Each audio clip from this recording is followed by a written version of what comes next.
매우 높은 확률로 내 자산을 말아먹는 그런 투자처가 있습니다. 바로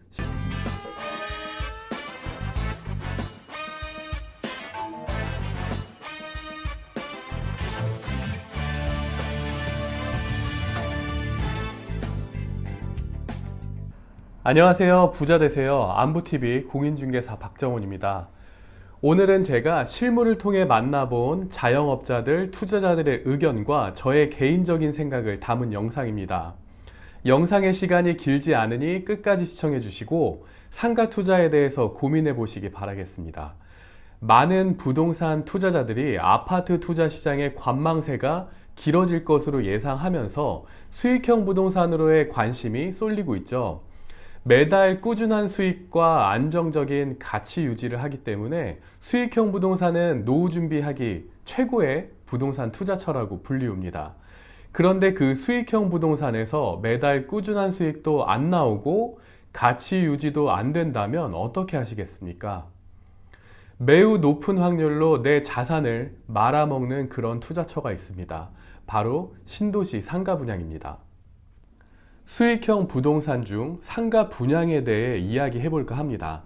인프라가 형성된 지역의 상가들도 공실이 쌓여가고 있는 지금 앞으로 형성될 지역, 즉 신도시 지역의 상가 투자는 고민에 고민을 거듭하고 되도록이면 투자를 지양하셨으면 좋겠습니다. 쉽게 말씀드려서 그냥 하지 마세요. 신도시의 형성 과정을 보면 마치 데칼코마니처럼 매번 비슷한 양상을 보여주는데요. 특별한 변수는 많지 않습니다.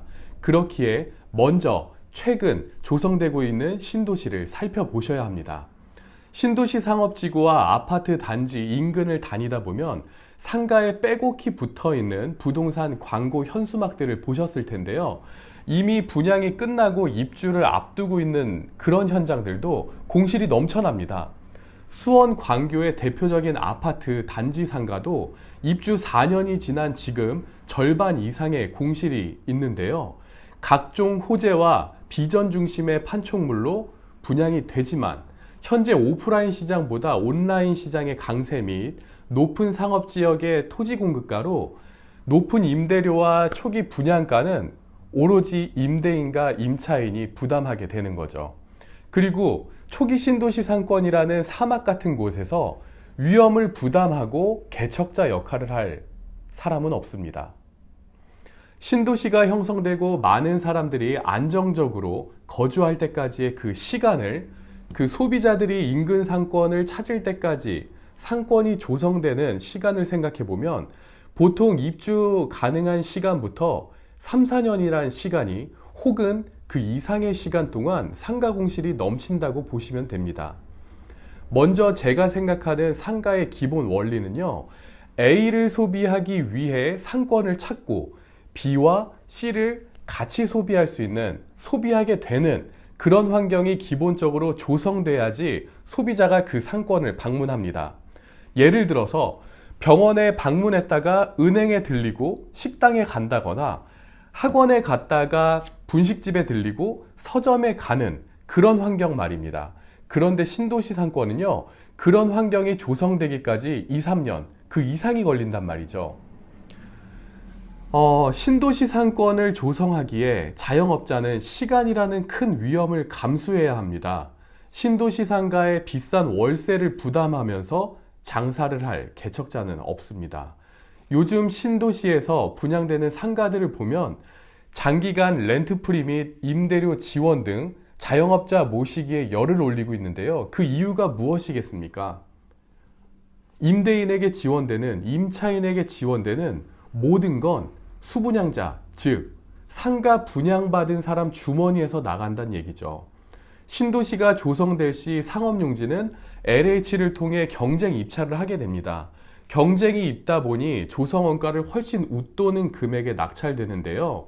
시행사들은 수익을 내야 하기 때문에 구도심에 비해 높은 금액으로 분양을 하게 되죠. 그 높은 분양가는 고스란히 수분양자가 부담을 하게 되고 높은 분양가는 높은 임대료로 임차인에게 전가되는 겁니다. 그런데 요즘 자영업자가 굳이 높은 임대료를 부담하지 않아도 온라인 시장이라는 지역 상대가 아닌 전국을 상대로 하는 운영 방식이 업계의 흐름으로 있기 때문에 개인의 기술력을 이용하는 업종이 아닌 이상 무조건 오프라인 매장을 선호하진 않습니다. 온라인 매장의 강세예요. 당장 당일 배송 광고를 수도 없이 볼 수 있고 발품을 팔지 않아도 내 집 앞에 신선한 과일과 채소가 배송됩니다.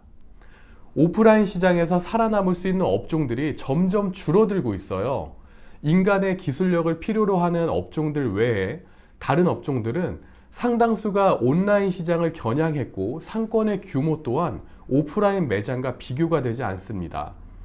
당장 이번 달에 우리 집에 택배가 얼마나 왔었는지, 오프라인 매장을 얼마나 방문했었는지를 생각해 보면 쉽게 느껴지실 거라 생각됩니다. 많은 소비자의 라이프 스타일, 소비 패턴이 온라인 시장으로 집중되다 보니 오프라인 시장 자영업자들은, 즉 상가 임차인들은 상가 임대를 하려고 하지 않습니다. 더 이상 젊은 자영업자들은 오프라인 시장에 목매지 않습니다. 소비자들이 굳이 오프라인 매장을 이용해야 하는 상황이 생기면 앞서 말씀드렸듯 A를 소비하기 위해 B와 C를 소비하는 상권을 찾거나 애초에 A, B, C, D를 동시에 소비할 수 있는 그런 대형몰을 찾는 소비자가 많아졌습니다. 아직 조성되어 있지 않은 신도시 상업지구가 상권의 제 모습을 찾기 전까지 상권을 조성하려는 개척자들이 입주가 끝난 아파트 주민을 상대하려 할 때까지 철저하게 외면받습니다. 흐름을 바라보셔야 합니다. 상가 분양을 받을 때 내가 이곳에서 장사를 한다면 어떤 업종을 할까? 이런 생각만 먼저 한다면 어리석은 투자는 없습니다. 임차인의 입장에서 생각을 해보셔야 합니다. 지금도 남아도는 상업지구의 공실상가와 신축 아파트의 단지 내 상가들, 경매로 나오는 반값 상가들, 이자 감당을 못해서 가족 불화까지, 사람을 혹하게 만드는 많은 호재와 비전을 담은 홍보물에 넘어가서 평생 모아놓은 노후자금을 넘기지 마세요. 지금 투자 시점에 그 어떤 투자처보다 가능성이 낮은 곳이 신도시 상가 분양입니다. 결론은요, 신도시의 높은 임대료를 감당할 임차인이 없습니다. 상가가 많아도 너무 많습니다. 소비자들이 그 상권에 찾기까지 걸리는 시간이 너무나 오래 걸립니다. 끝까지 시청해 주셔서 감사합니다. 꼭 성공 투자하시길 바라며 시청자 여러분들의 성공이 저의 미래입니다. 감사합니다.